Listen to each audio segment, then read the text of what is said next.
का जो वातावरण है बहुत ही लुभावना है। प्रिय मित्रों, जो भी श्रद्धालु यहाँ आता है उसका मन भगवान के चरणों की ओर स्वतः ही लग जाता है। इस मंदिर का निर्माण पुजारी श्री टेकचंद जी तथा उनकी धर्मपत्नी श्रीमती कला देवी जी ने सन 1957 में पवित्र स्थान घुघुटोल नोन गुफा में किया था। पुजारी श्री टेकचंद जी बीमार रहते थे, चल फिर नहीं सकते थे क्योंकि उनके पांव फूल जाते थे और फट जाते थे, जिस कारण वह 12 वर्ष तक बिस्तर में ही पड़े। बहुत इलाज कराया लेकिन ठीक नहीं हुए। यहाँ तक कि रिश्तेदारों ने भी उनके घर में आना जाना छोड़ दिया था। कहते थे कि श्री टेकचंद जी बीमार रहते हैं और उनको छूत की बीमारी है। उनके 4 बच्चे, धर्मपत्नी व माता त्वारसु देवी चैत्र मास सन 1957 में प्रथम नवरात्रि की रात 3 बजे श्री टेकचंद जी अपने बिस्तर पर सोए थे। अर्ध निद्रा में बाबा बालक रूप में खड़े होकर दरवाजे में खड़े होकर कहा, मेरे भक्त, आपकी भक्ति पूरी हुई है। आज पूरे 12 वर्ष हो गए हैं और अब आप मेरे साथ चलो। गांव वाले और आसपास के लोग कहते हैं कि श्री टेकचंद जी इस घने जंगल में सुबह ठीक 4 बजे घुघुटोल के ऊपर, घुघुटोल नोन गुफा के ऊपर चढ़े और खेल आ गई और बाबा जी ने कहा, यहाँ मेरा मंदिर बनाओ, मैं यहाँ वास करूँगा।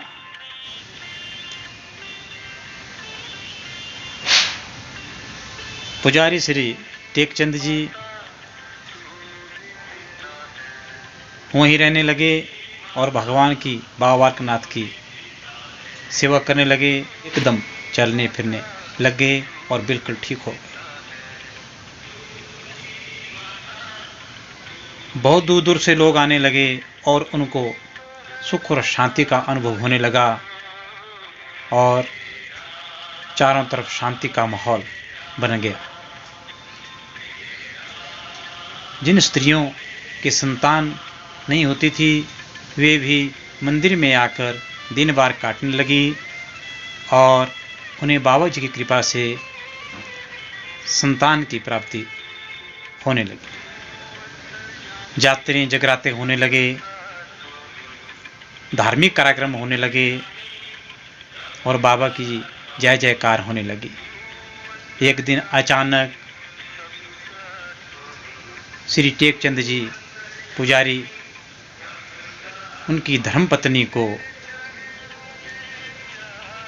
बाबा जी कृपा हो गई और वह मंदिर में श्रद्धालुओं के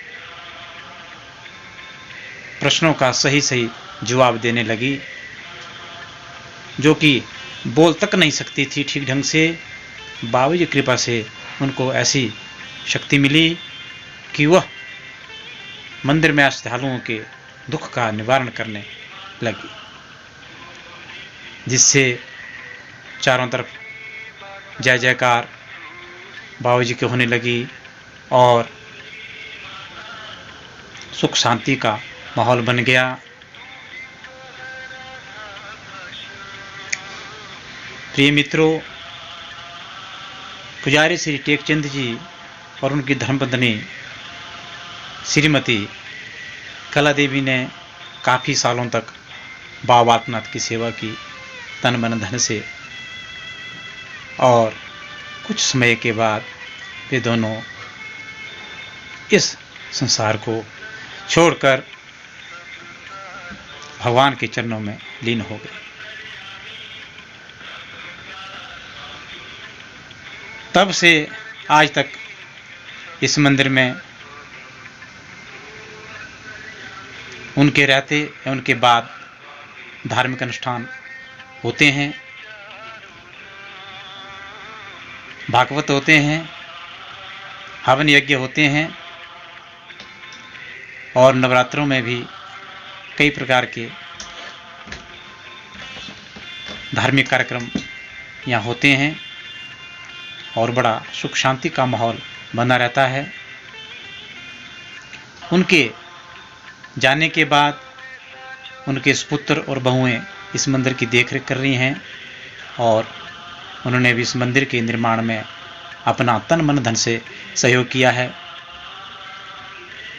प्रिय मित्रों, अगर यह जानकारी आपको अच्छी लगे तो आप अधिक जानकारी के लिए हमारे YouTube चैनल के माध्यम से या कमेंट्स के माध्यम से संपर्क कर सकते हैं। और अगर आपको मौका मिले तो इस ऐतिहासिक सिद्ध बाबा बालकनाथ मंदिर नौण में जरूर आएं और पुण्य के भागी बने और बाबा जी का आशीर्वाद पाएं। मैं इस बाबा बालकनाथ मंदिर